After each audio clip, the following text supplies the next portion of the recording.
Magandang araw po, welcome po sa aking channel, Love9 TV. Patala sa 10. Meron po ba kayong mga properties na napapabayaan or non-performing assets? Plan nyo ibenta, pero wala kayong oras sa pagbibenta nito. Kung ito'y pagkakatiwala nyo po sa amin, tawag lang po kayo sa aking numero, usap po tayo, gawa ko po ng video for free. Yes, libre po, wala po kayong babayaran. Tutulungan pa namin kayong mabenta ang inyong property. Kami na po bala sa marketing, sa boosting, or paid ads. Even sa tripping, hindi na po kayo mapapagod sa pag-entertain ng mga buyers.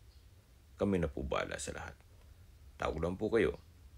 Nandito po tayo ngayon sa Buhay na Tubig, Imus, Cavite, kung saan meron po tayong bagong video presentation. Isang 2-story house na may lot area na 109 square meters. Ito po ay corner lot at ang floor area po ay 88 square meters.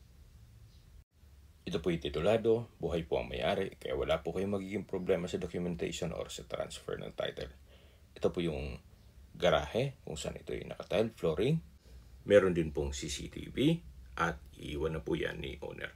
Ito po yung main door, naka-aluminum screen door at solid wood. Welcome po dito sa bahay ni ma'am at sir.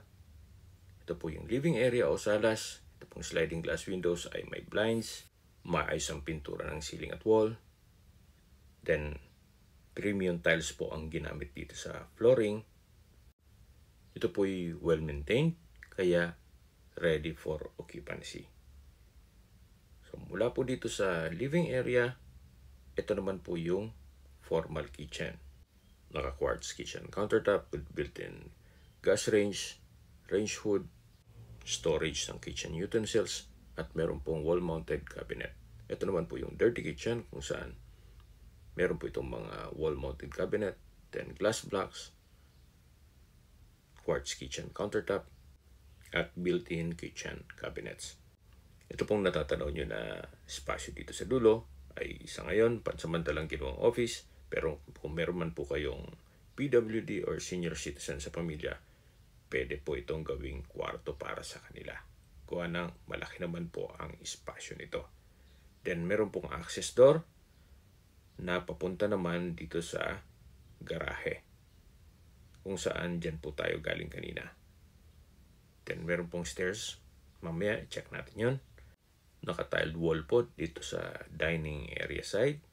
Hanggang dito po ay premium tiles ang ginamit dito sa flooring. Then meron pong understairs na common toilet and bath. Maayos naman po ang toilet fixtures, naka-tiled bathroom wall, may bathroom sink, water closet, bidet, at meron pong shower.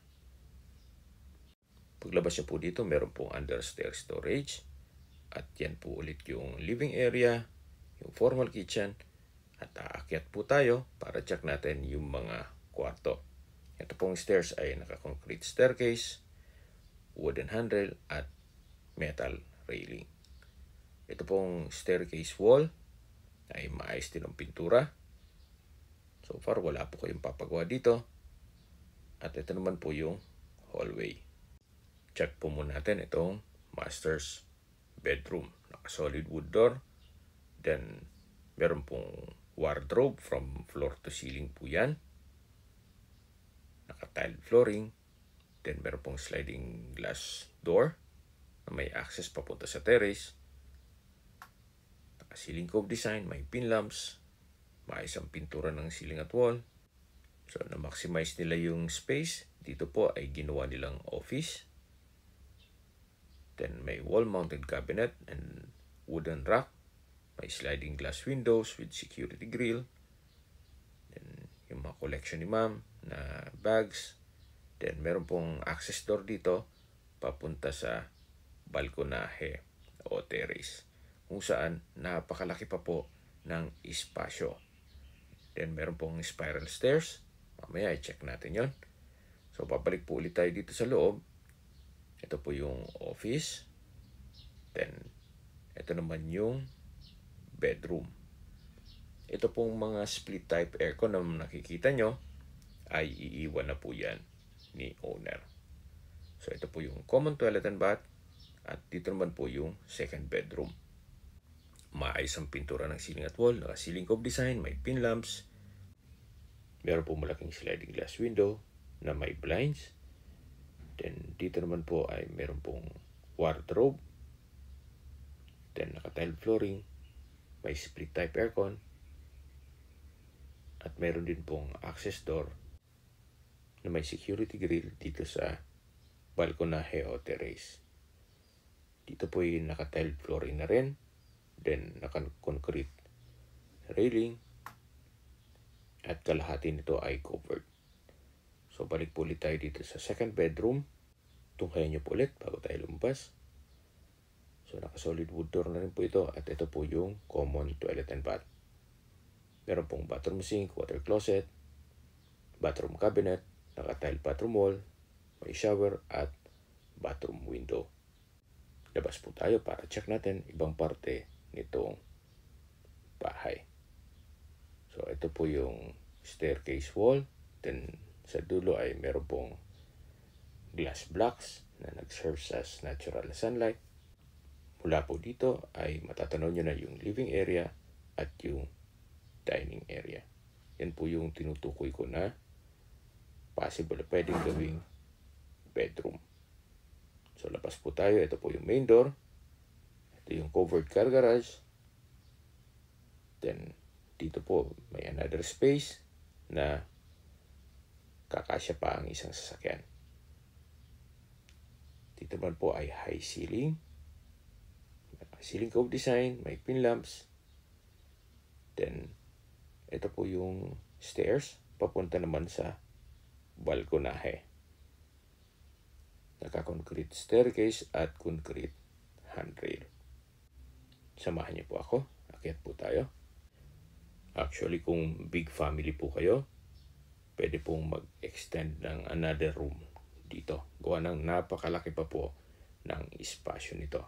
Then, yan pong may ceiling cove design na area ay pwede pong gawing family area.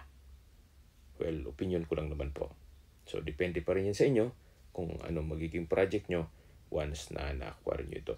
Ito po yung spiral stairs na kaninang tinutukoy ko. Samahan niyo po ako. Akyat po tayo. Meron po ditong view deck. Stainless at concrete ang railing. Then, meron pong 360 degrees view itong buong subdivision. At kung seguridad naman ang pag-uusapan, meron pong 24 hours security. Ang kagandahan pa po dito, ito'y flood-free area. Ganun po kaganda ang lokasyon nitong property at malapit po sa lahat or accessible po sa lahat.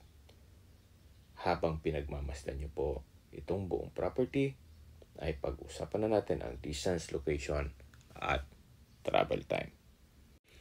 Ito po ay in between two major roads gaya ng Daang Hari na may access sa MCX all the way to SLEX or South Luzon Expressway at ibang parte ng Metro Manila. Ganun po kaganda ang lokasyon nitong property. At malapit din po ito sa Aguinaldo Highway. Mula naman po sa mga public market, groceries, convenience store, remittance center, banks, at iba pang business establishments, 1 kilometer lang po ang distance. Then, ang travel time is mga 5 minutes. Mula naman po sa hospital o South Imos Specialist Hospital, ang distance is 7.3 kilometers at ang travel time is 15 minutes. At mula naman po sa Manila o sa airport, ang distance is 19.5 kilometers at ang travel time is 56 minutes kasama na ang traffic. Okay, sa presyo na po tayo. Binibenta po ito ni owner sa halagang 7.8 million pesos net. Ibig pong sabihin, si buyer na po ang sasagot sa lahat ng taxes at expenses with regards to documentation.